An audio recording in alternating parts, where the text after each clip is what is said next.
Okay, I'm going to answer the awesome question of how to make Ragu Bolognese, also known as Northern Italian meat sauce. This is a moderately complicated version of that we're going to make in this particular lesson that is very much like what you might get in Bologna. And let's keep in mind that Ragu Bolognese means that it's from the Bologna area, more or less, okay? So I'm going to go over the ingredients that are going to go into this Ragu Bolognese that we're going to make today. We're going to start with the meats. I have some 90-10 fat to meat ratio ground chuck meat. I have ground pork that's moderately lean. I have mild Italian sausage that I bought and took the casings off of the skins, and this is raw. And then I have some leftover roast pork in my kitchen that's cooked medium that I'm dicing up. And part of the reason I'm including this diced roasted pork that I have left over in my kitchen is I want to demonstrate to you and make sure you understand that there's other varieties of meats that you can add to this. And yes, you could add lamb, and you could add diced filet of beef and diced sirloin. It doesn't have to be ground up. You can have chunky pieces of meat in your meat sauce. Okay? And okay, that's the meat. We're going to have celery, carrots, onions. We're going to have cooked bacon, and we're going to be cooking some of the food in bacon fat and olive oil. We're going to have fresh basil. We're going to have some dried oregano, fresh garlic, ground black pepper, white wine, and then we're going to have some tomato concasse, which we have a video for, of course, in the skills section. And I have 2 cups here. We may be adding more. Then we have tomato paste. And then, of course, we have salt, pepper. Now, we could use dried red chilies instead of pepper, but that might make it a little hot, especially for the amount of time that this is going to cook. So the first step in making the bolognese is to start cooking the meat and the vegetables, okay?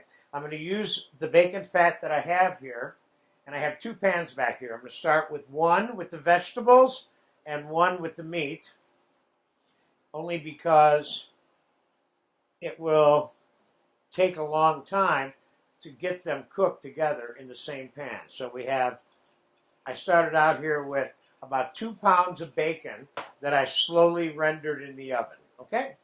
And in terms of the ingredient list, we have a video for how to make bacon lardoons and rendering the bacon, also in the skills section of this course. So I'm going to start by adding the meat first in here. Hamburger. I call it hamburger, but it's really ground chuck per se. The pork.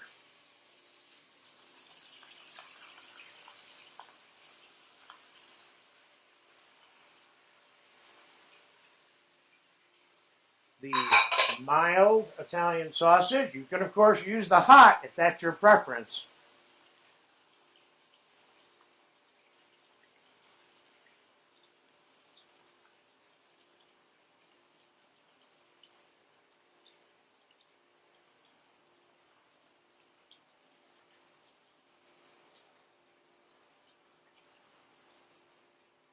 I'm going to cook the meat completely.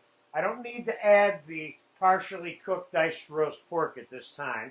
Now I have the 1 medium diced Spanish onion. I have 3 decent sized ribs of celery diced and 2 medium sized carrots here. And there it goes into the saute pan.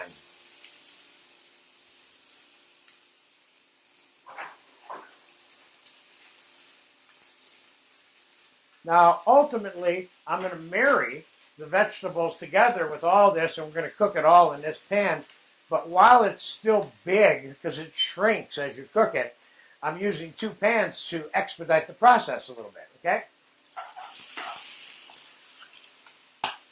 All right, so I'm going to add some of the bacon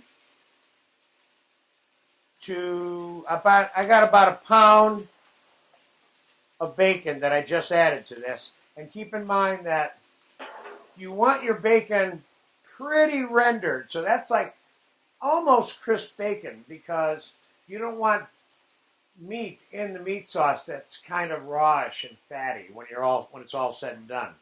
So now I'm going to put the basil, fresh chopped basil. I'll put a little bit on the veg, and I'll put a little bit on the meat. I got about a cup of chopped basil that's fairly well packed, and I got about 3 to 4 tablespoons of dried good oregano. Adding that now. And we're going to add a little bit of fresh ground black pepper now. Might as well add it to both because they're both getting everything. And this is all going to be one pot of stew at some point. Let's give that a little twirl here.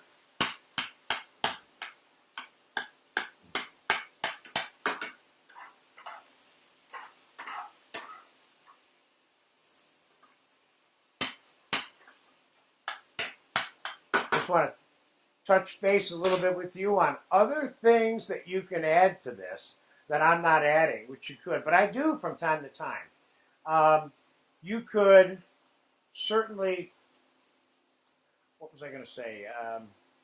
Well, I add mushrooms, for example, quartered to the vegetable mixture. You can, you don't have to.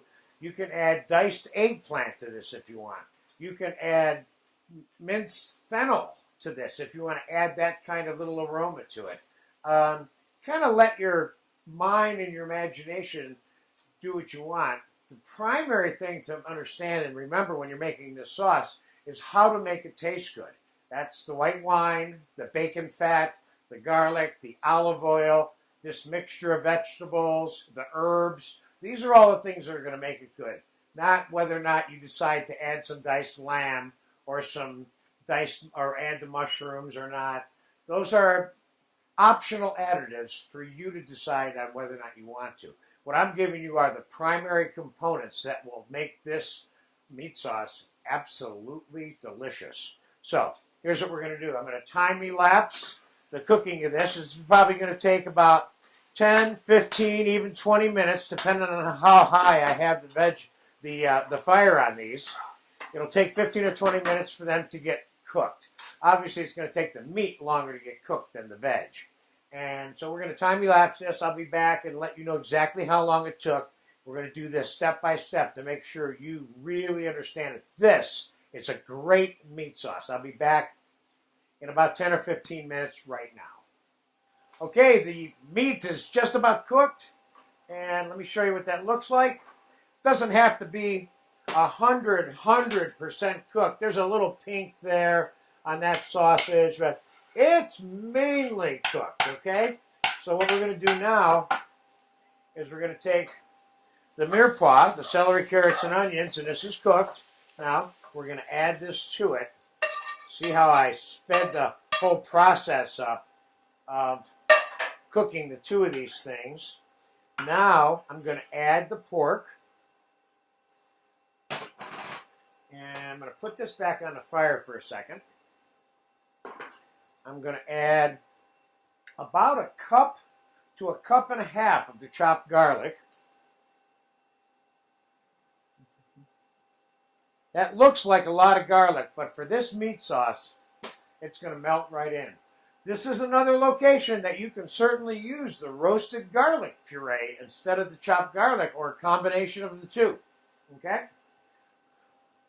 So we're going to give this a little stir, and give the garlic just a minute to kind of cook, semi-cook a little bit in this hot mixture. Okay, now I'm going to add the tomato concasse to it. Pot's getting full, but that's good. We're getting real close to the amount of food that's going to be in here. But I'm going to pour the white wine on this in a minute. I have a quart of white wine that we're going to pour on this and reduce down. And we're going to time-lapse that for you also. That's going to take about 10 minutes. So we're going to reduce the white wine by 75% in all of this mixture.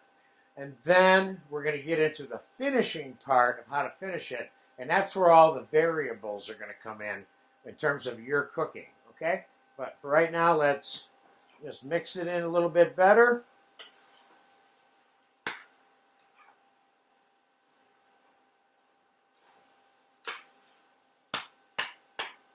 I also chose this pan over one with taller sides that could have held more so that you could get a better view of what's going on. So here's my dry white wine, okay? And there it goes, 1 quart. Now we're going to let that reduce, like I said, by 75%. And we're going to come back when it's 75% reduced. And then we're going to talk about ways that this can be finished and other ingredients you can add to it, like brown juice, brown sauce, tomato basil sauce, which is also in this particular class, and we are definitely going to add a little bit of tomato basil sauce to it. And then how to adjust the final texture, seasoning, and flavors of the Ragu Bolognese. See you in about 10-15 minutes. Okay, the Ragu Bolognese white wine. I said 15 minutes, but I kind of kept it on medium, so it's been really reducing for 30 minutes. And this is good because as the white wine reduces, it infuses all of the flavors and extracts the flavors into the liquid part of the sauce, which is good. So you can put it on low and reduce it as long as you want. It'll only make it a little bit better. Now, I'm going to bring it over and show it to you. But I'm going to make some of the changes now that are part of the completion process. Starting with, this pot is too small now, although it did really well for the process so you could see it and all that. But what we're going to do now is I'm going to transfer this to a bowl.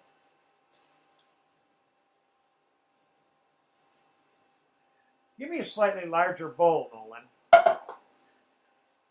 And one of the things, Nolan, give me a slightly larger bowl, please.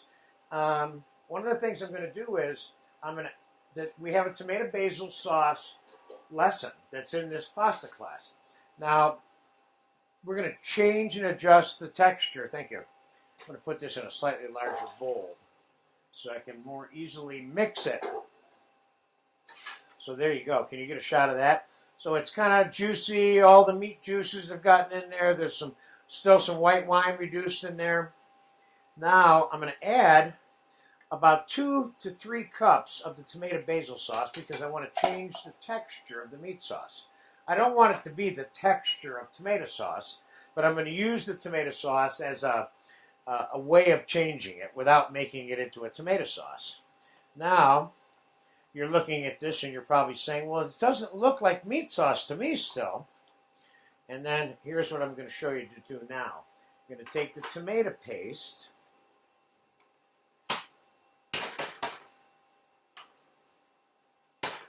Well, I think we're going to need all of this. I got about 1.25 cups of tomato paste here. Let's mix the tomato paste into it.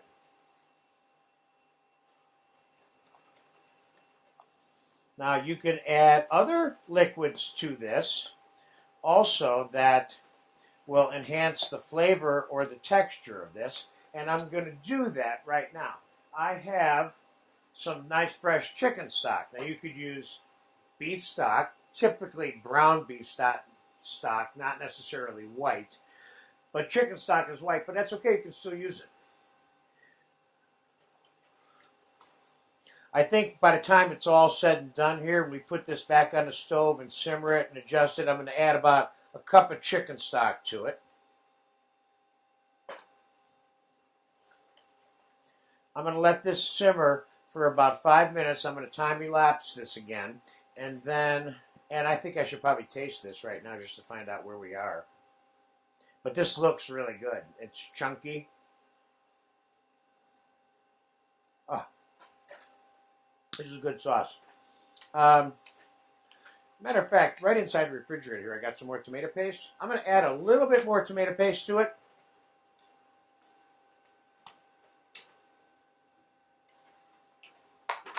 Thank you. I'm going to add another 1/2 cup. for right now. Tomato paste is the key ingredient for binding this all together, so it's not watery when it's all said and done. So you see the importance of using a bowl, or certainly a container large enough that will allow you to mix it freely without spilling it all over.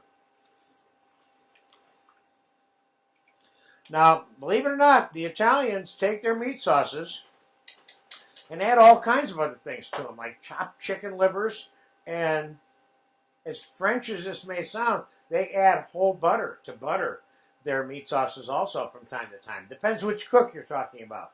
So let's see if we can get this back in this larger pot now without spilling it all over. What do you know?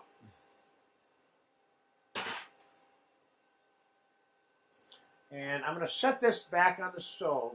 Just let it simmer on a very, very low temperature for a few minutes, and then we're going to take it off when I come back, and we'll finish it. I'm going to take a small amount of this and put it on the side and finish it, okay?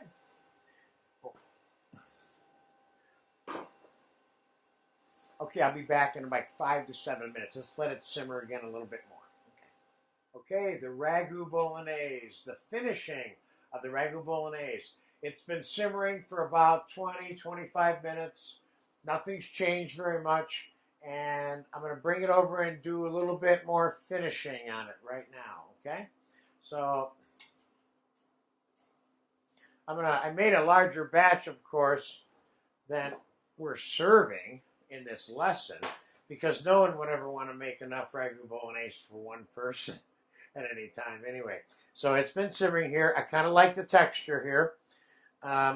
It could be more tomatoey, depends how you want it. I like the taste. You got a little smokiness that came through on the bacon.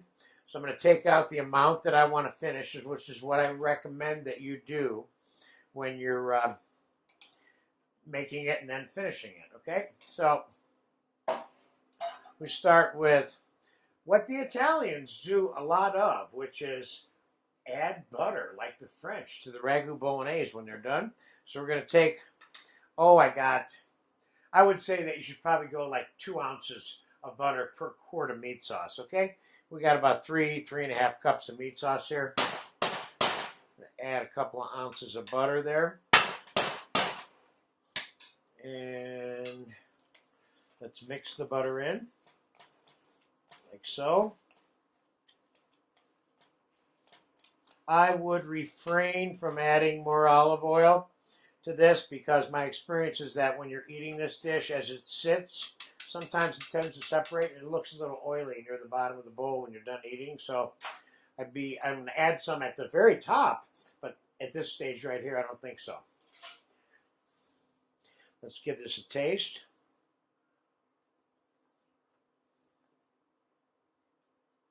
This needs a little bit of sugar added to it from the acid from the tomato. Being careful not to make this sweet by accident. You don't want to do that. You just want to neutralize any biting back on your palate from the tomato.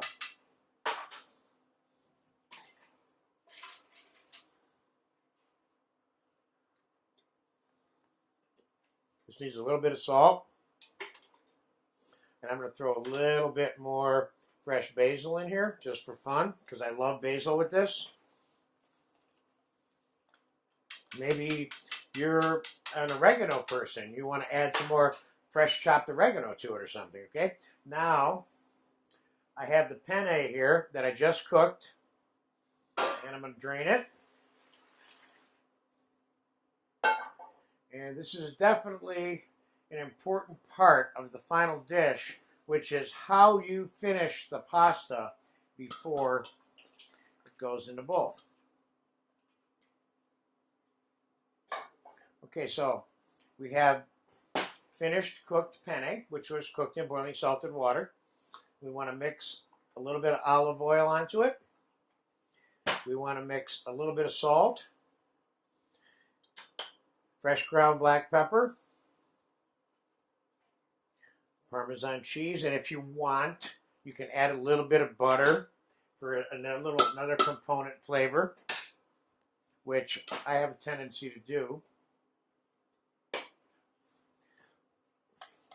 We'll mix this together. Now this you should taste and ask yourself, is this, I know I want a little more cheese on there, is this ready to eat all by itself? If this isn't ready to eat all by itself, this isn't finished enough to serve with the meat sauce, because the meat sauce is just going to dilute, or the pasta will just dilute the intensity of the meat sauce flavor. And if this is well balanced, and this is completely bland, eating them together will make it not quite where it should be. So you want to make sure your pasta by itself is worth eating with or without the meat sauce. And it is. I tasted it. I knew it was anyway because I've made it so many times. But so now you put your finished pasta on the bowl. Then, of course, there's a school of thought about, well, some people mix the meat sauce in. I kind of prefer to finish the pasta like this, and then add the meat sauce to it. So it kind of gives the person who's eating the dish the option to marry the meat sauce with the pasta as they see fit, bite to bite. And it also gives the person who's eating the dish the opportunity to eat the meat sauce all by itself, so they have a full understanding of what that is. So ways to finish it, there's lots of them. But basically, the Parmesan cheese, olive oil, and the basil pretty much sums it up for me. So there's a little bit of fresh cheese on there. You want to put a little bit of fresh diced tomato, a little bit more basil if you want. You want to put a little squeeze of olive oil on there just for looks. This dish stands on its own without a lot of work. You put all the work in this dish in making this Ragu Bolognese. That's all you need, is that and some good seasoned pasta. Adding too much to this at this point for any kind of garnish is just going to complicate the simplicity of why this dish is so good the way it is. So there you have it. This is definitely my favorite meat sauce. And if you can take the time to make this, you will love it. Thank you.